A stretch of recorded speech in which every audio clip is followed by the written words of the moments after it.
Sometimes you just gotta go bar down. Kirill, top titty 2x4 to end the game. That was nice. Bar down beauties. That's the sexy part of the game, is it not? The plays and the goals and the... Yeah, that's what you guys like. I mean, it is great. And now, a new episode of Bar Down Beauties with Jesse Pierce and Kirsten Kroll. Your nostalgic SotaStick favorites are back, and they are in stock now at SotaStick.com.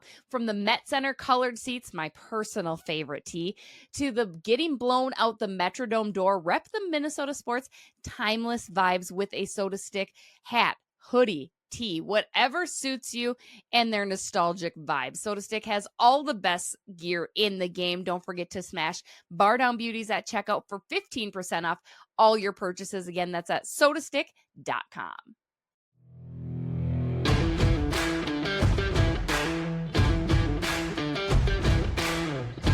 Hello, everybody. What's up? We're back. Bar Down Beauties, episode 270. I'm Jesse Pierce, writer for NHL.com. She's Kirsten Kroll, in arena host and hockey extraordinaire. Kirsten, don't worry. We're halfway through the month. How are you holding up, my friend? Not well. I'm here.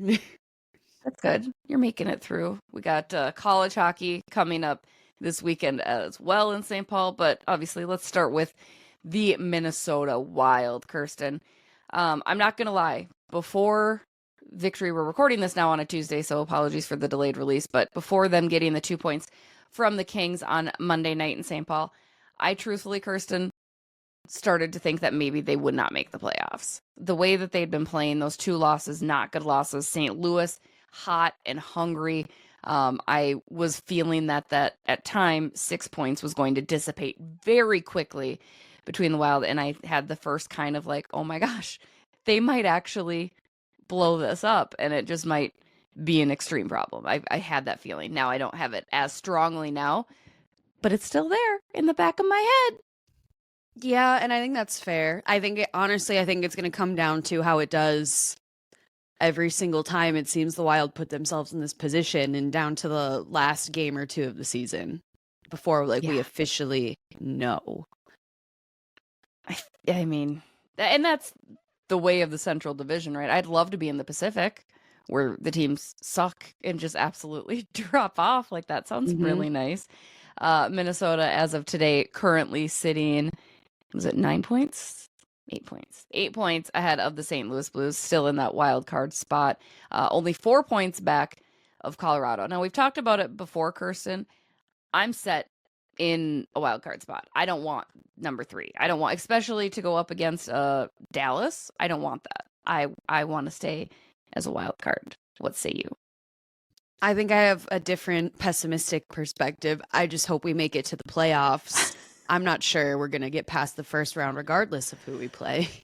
You know what? That's true. That being said, do you start to believe that, you know what, maybe it was okay that Bill Guerin continued his belief that Joel Eriksson and Kirill Kaprizov won't be back, and maybe it is okay that he was extra quiet come trade deadline, because clearly this team cannot do anything without Kirill. But even if they were to come back, what's the point? Because they're not built to sustain a long run. Does that at least soften that blow for you at all? Yes and no.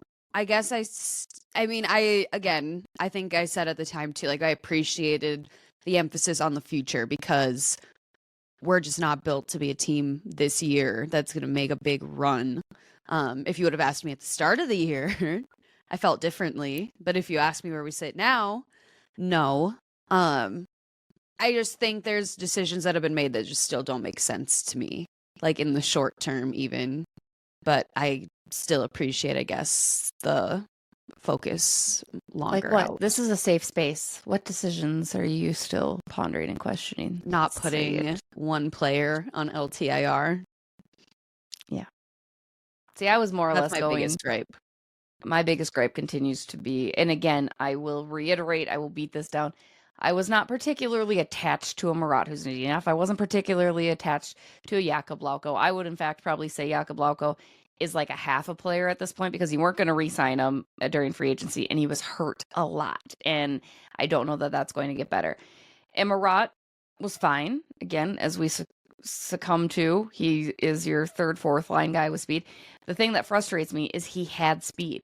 Whereas Justin Brazeau looks like he's stuck in cement and then he's got brick hands on top of it. And it's just kind of like you're seeing Hoosie out there in Boston just tear it up. Lauko get the time.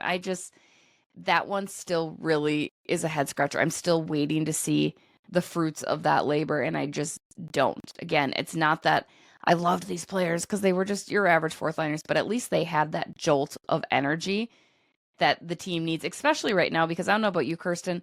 I feel like this Minnesota Wild team just looks beat. Like they just look absolutely exhausted. And some guys, it makes sense, right? You've got guys like Brock Faber, who is still averaging 25 minutes a night, but he looks just worn down because he hasn't had that break. And right now, it's a tough time to be a tired team because you're playing every other night. Now they're getting some off time because Hines has kind of taken a step back on practices, which I think makes sense, but this team looks exhausted, so they could use a guy that has a little bit of jolt, a little bit of oomph, a little bit of speed, and those two guys are now playing for the Boston Bruins, who might miss the playoffs, mind you. Now, the Bruins don't look like they're going to make the playoffs, which is kind of comical to me.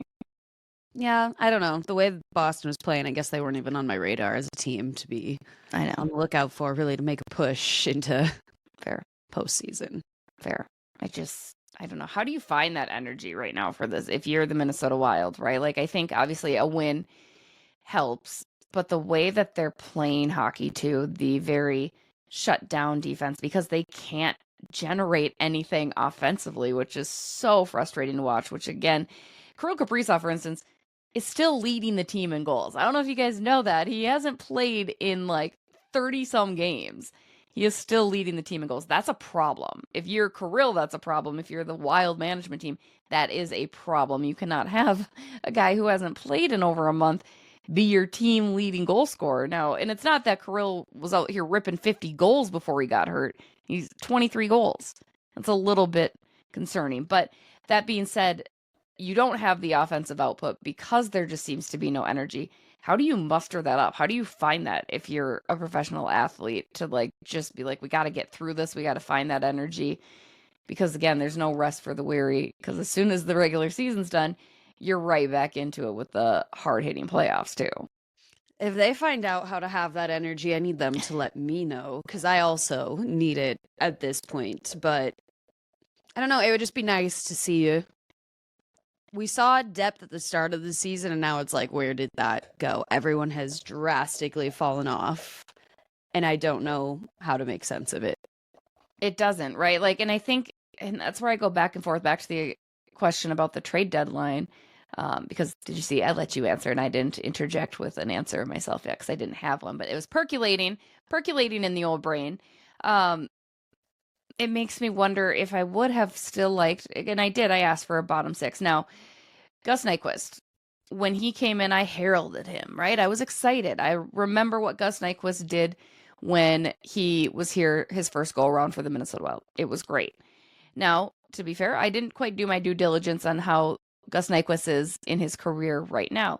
Because had I done that, I would have seen that he has only scored one 5-on-5 goal this season. That's not good. Also, he looks like he's kind of done. He's on the tail end of his career. This isn't the Gus Nyquist we saw 2 years ago. I'm not that impressed with the way that he's playing. You can go back to the game the other night that we just watched. Who did they play last night again? Kings. The LA Kings, when he had the opportunity to help spring Zuccarello for a potential 2-on-1. He doesn't. There was a lack of just general on-ice awareness, which was a bit concerning. So I kind of wish Bill Guerin would have gotten something else that would supplement. Because again, I don't mean to like beat on Justin Brazeau because he's a younger player. He does have the size, but that ain't doing it for me. Gus Nyquist ain't doing it for me. I think you could have gone out and done at least something else because you put a Joel Eriksson on an LTIR. I'm not saying sell the farm. I'm not saying ship out prospects or picks, but get something that can create the offense because Matt Boldy doesn't have it.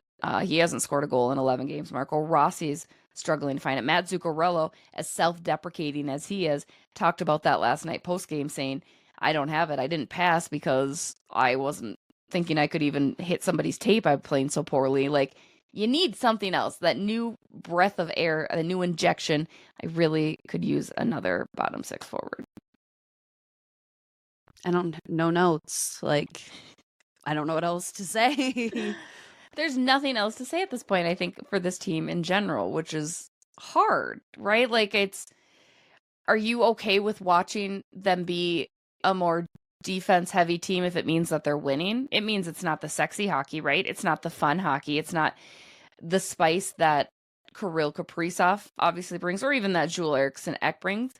What's your preference? Or I think we probably have to accept that that's just the way it's going to be down the stretch, because every team's going to be tightening up. There's not going to be a lot of ice anywhere for anybody, but it's going to be a very kind of shell defense Minnesota Wild team, I think.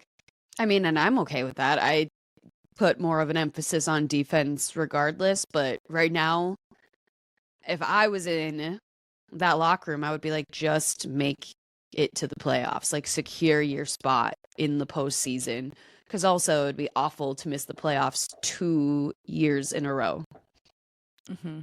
Especially, again, after a tremendous start. And thank goodness they had the start that they did, right? Because if they didn't, playoffs it's laughable, right? Like, it wouldn't have been at all a thing, because that first half was everything for Minnesota. Speaking of defense, I do got to give another shout out to our boy Johnny Merrill. I feel like I've been very favorable of him this season. Again, I've always been favorable of him as a person, but he makes a beautiful save to help out Gus the other night. But not only that, I've really noticed John Merrill this year be positionally a good defenseman, and a much better, even a two-way defenseman. He contributes a little bit offensively. Like, it's a huge upswing from what you saw last year. I know there are still some very down games and still some very noticeable mistakes where you're like, eek, let's get number 4 off the ice. But I got to say, I got to hand it to John Merrill. I think he's really stepped his game up. And even when he was kind of in and out of the lineup when defense was fully healthy, now it's going to be another question when Jonas Brodin comes back, which sounds like it could be as early as this week, potentially, as he's day-to-day with that lower body injury, but has been skating with the team. I think John Merrill has earned himself the right to be in the lineup as of right now. Yeah, I would agree with that. And I mean, recency bias, huge save in the crease, about to go over the goal line last night. That was awesome. So good. We love some good things happening for the good people. And it was, that game, if Merrill doesn't get in there, that's a 2-0 game. I don't know that Minnesota has it in them to climb back, right? Necessarily, maybe a little bit, but it would have been a totally different game. Interesting to think. I had something else I was going to say about the defense. David Jiricek. That's what I want to talk. Let's talk about David Jiricek. You know why? Because Minnesota Wild fans are getting pissed off that they do not have a David Jiricek in the lineup. You know who else is getting pissed off? I think David Jiricek looks very salty on the ice. Not a whole lot of smiles for him. It's ironic that Minnesota is doing exactly what we dogged on Columbus for doing, right? Columbus didn't play him. Columbus just had him sitting. You're doing the same thing. And right now, with a team that could use an offensive joust, put David Jiricek in the lineup. Now, yes, that goes back to the question I just had. Who do you take out? Do you take out John Merrill? Do you take out Zach Bogosian? Do you take out Declan Chisholm, right? Like, I think Merrill or Bogosian are your odd men out, but I would like to see David Jiricek in the lineup or figure out a way to put him back down in Iowa, I guess. I think that's the most puzzling thing, because we know the offensive upside. Just try it out. Just see it. I think it's a perfect time to do it. Go 11-7, maybe, right? Because I don't mind if you sit any of those bottom 6 forwards. I don't mind. Have Trennian up in the box. I don't mind, Kirsten. That's always a possibility. It doesn't make sense either, especially when you've kind of been down and out.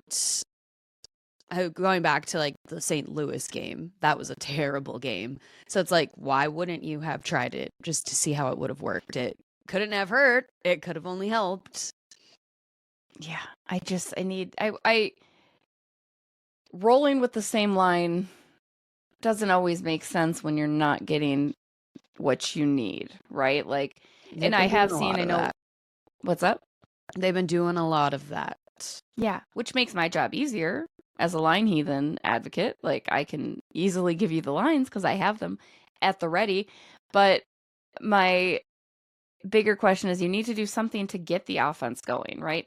And now we might see changes. We don't know what Marcus Foligno's injury is exactly. Brendan Gaunt stepping in, Marcus Foligno a late scratch ahead of the game against the Kings on Monday with an upper body or lower body. I can't quite remember. A body I thought it was issue. announced, not by beat writers. It was but, announced. I just CBS don't remember. Sports was, from what I had heard rumblings, and I asked for official sources and confirmation, like CBS Sports or whoever it was saying he needs core surgery, season ending.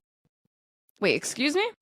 I thought that's what somebody said last night at the game. And I was like, where did you hear that? I didn't hear anything. I didn't see any local reports on that, but somebody said CBS Sports said it. So if that's wrong, don't come at me, but I had heard. Let's find out before everybody on Reddit is reading into what we said. I'm telling you what news was given to me during the second period of last night's game.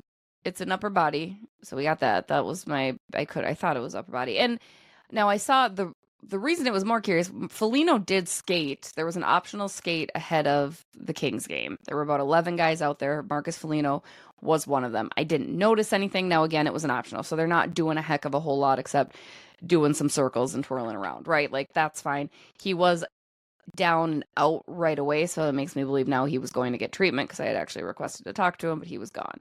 And it obviously something felt right. But now we're going to find out if this is a more... I don't know. Maybe it's an old thing. I don't know. Again, this was given to me middle of the game. That's fair. That's what we're he definitely had last season. So maybe they saw something old. I feel like it was possibly an old report because I'm not seeing anything. I certainly didn't hear any rumblings about that. Now, it is concerning because Foligno had that surgery and because he worked so hard to come back from an injury. So if it is at all related to that, that makes me very curious. Is like, okay, we have another player who's going to constantly be hurt because he's older too, right? So I think that's just because from my understanding, there wasn't a contact situation that also happened. The only thing that I can think of is the game against St. Louis. He was throwing his body around. Like I think he had a team high like 5 or 6 hits that night.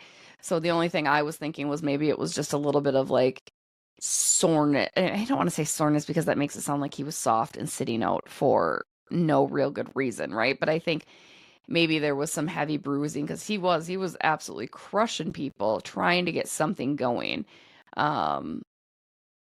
But I don't have any more information, unfortunately. I did ask John Hines post-game if there was any update, and we got nothing. But I do think that maybe the report that you had heard is an old one that somebody read. Is just, that's from what I'm finding so It was far. a report from a fan.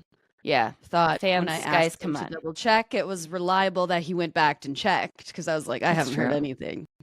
I mean, if you type in Marcus Foligno injury, it just has the upper body. Now, again, and not to say that it's not.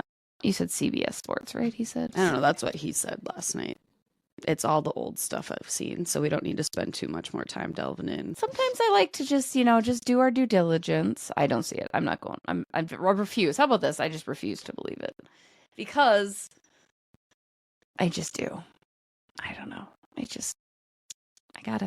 gotta see the positivity.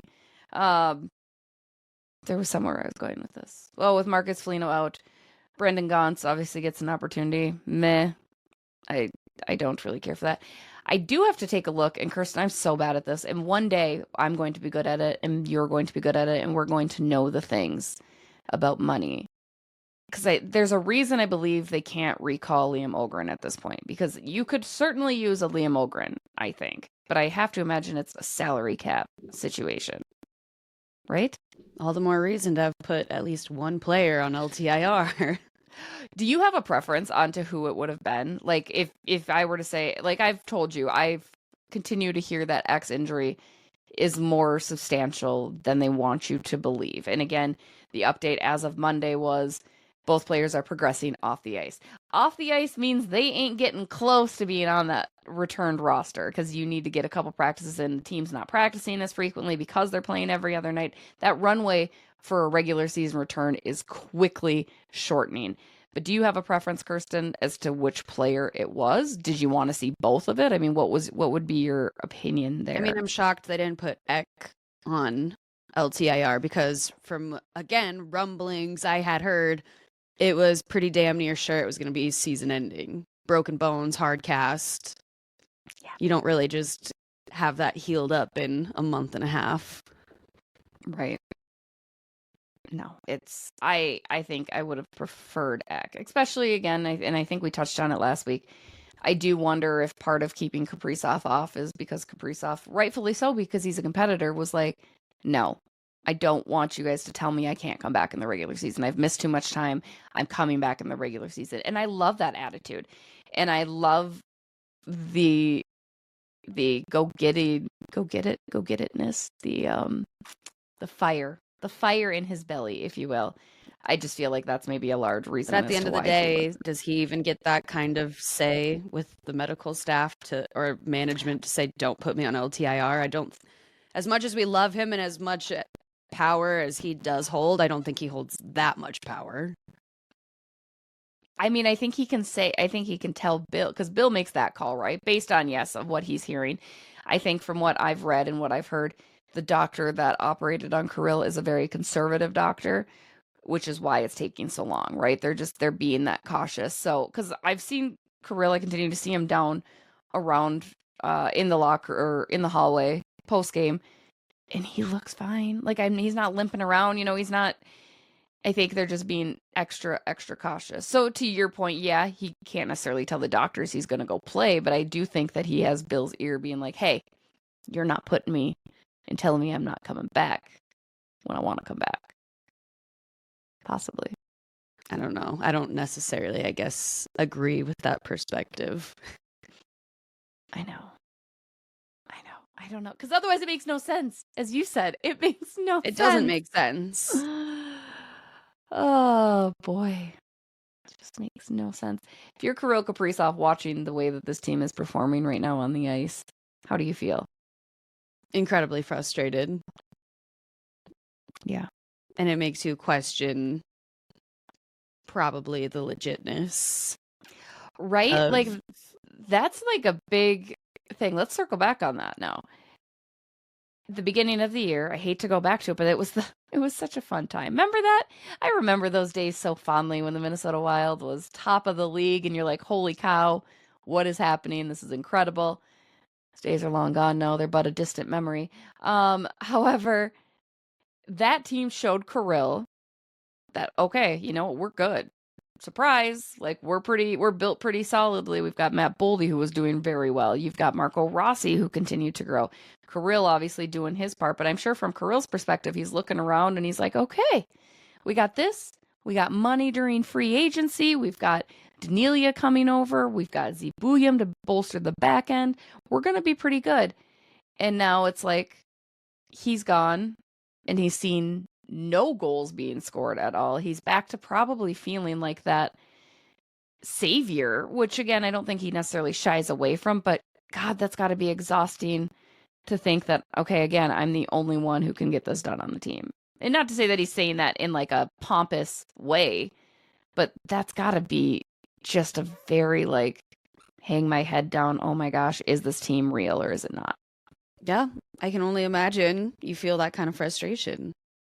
Like there should have been a Matt Boldy who was able to produce offense and score goals with him out, and we just have not seen that. We put out the ABB for Boldy last week, and it continues to be. We've seen sightings of him. I will say this past 2 or 3 games, he looked better, and he is just a little snake bitten. I'm sure part of that's gripping the stick tight. He scores in the shootout. He gets an assist in the victory against the Kings, so that's all fine and well. But what is it about Boldy's game that has changed so much, do you think? Again, 11 games without a goal. But even that, I feel like his shot decisions aren't there. Now, I think offensively as a whole, Minnesota's really struggling.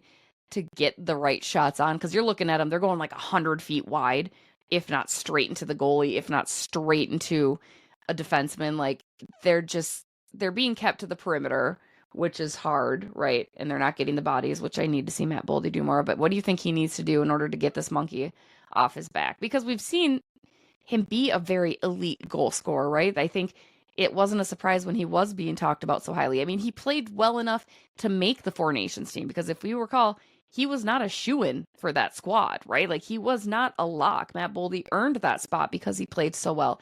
How do we get that back? Honestly, probably just an off-season reset. I feel like it's just a mental component at this point, because I don't know what else it could be. Like, he's just gotten, I think, into his own head too much at this point.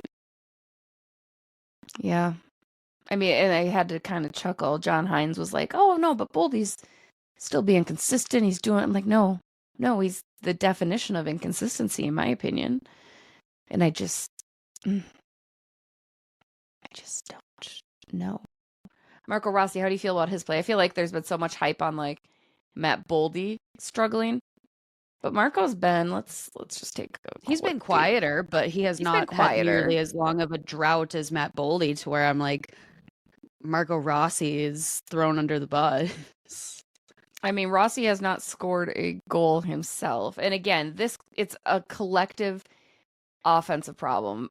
Rossi has not scored since February 25th, which I believe is about the same time that Boldy has done anything. So, you know, we're harping on number 12. Well, 23, again, it's just a collective offensive problem, it appears. I don't know. I feel like I've just seen more Marco Rossi getting in. Maybe that's right. Like, as opposed to Boldy. You're right. Like, he's doing more positive things. It's not, and maybe like he's helping set up plays, actually, like in the action, picking up assists. Whereas, like, when was it? Was it St. Louis, or was it last night? Matt Boldy got an assist after like a 9-game point drought. Yeah, last night he got the primary on that power play goal. No, I think you're right. I think Rossi is just more involved, and I think that's, again, I want to see Matt Boldy get into the dirty areas. I want to see him crash the net, and as a whole, I want to see the Wild offense do more of that. But I think that's why we're noticing Marco Rossi, or you don't harp on that, because he seems to still be doing that. You know what I mean? Like, he's still in there. He still has some of that net front presence. He's still mucking it up a little bit. So I think that's why it's easy to overlook the lack of point production from Rossi. That being said, and I know we've talked about it, and Kirsten, I know kind of the side that you're on as far as this, is Marco Rossi re-signing a big priority now, knowing that he has continued to show his value? My answer is yes. Please talk amongst yourselves while I have a cough attack for a moment. Have a sip of water. I mean, you talk about young centers. Who else do we have? We have Joel Eriksson-Ek. Outside of Joel Eriksson-Ek, Marco Rossi. Who else do we have? We have Ryan Hartman. Not in love with that. I don't know. You need Marco Rossi on your team. I'm starting to come around to that idea more. Like, I'm like, you know what? Maybe you could get him. His price is going to be a bit more expensive than initially anticipated, I have to imagine. Again, pardon me. This happened last night in the post-game presser with John Hines, and I was just hoping that people would stop asking questions, because otherwise I was going to have a complete coughing meltdown during the presser, and it would have been so bad. But I didn't. I survived. We're going to survive. We're going to thrive right now as well. But I'm coming around to the idea of, okay, let's give him, I don't know, what do you look at, $5 million for like a 3-year bridge deal? Probably in that range. And I think he's earned it. And I think you should be willing to pay that. Yeah. Like, especially after getting rid of a Marat. Like, you bolster up your centers so much about how Minnesota needs them so much. You can't just trade them away for what?